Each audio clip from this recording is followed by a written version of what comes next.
Kusang sumuko si Masbate Governor Rizalina Laniete sa Sandigan Bayan dahil sa mga kasong graft at plunder na inihain laban sa kanya. Si Laniete isa sa mga itinuturong akusado sa 10 billion peso pork barrel scam. Narito ang report ni Rema Peñaflor.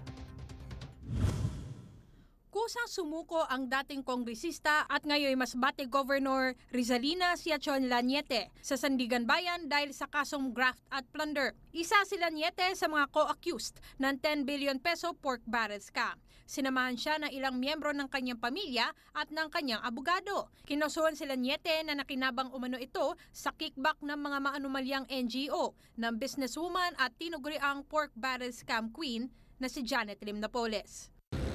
Iniutos ng Sandigan Bayan na ikulong si Laniete sa Camp Bagong Diwa sa Taguig kung saan nakakulong din si Napoles. Ito ay sa kabila ng hiniling ng kampo ni Laniete na ikulong ito sa PNP Detention Center.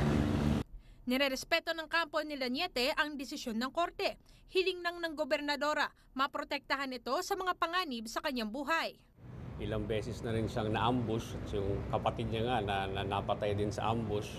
We're hoping that the BJMP who's in charge of the detention facilities sa Camp Bagong Diwa will be able to secure Governor Laniete as well as yung PNP at Camp Crame.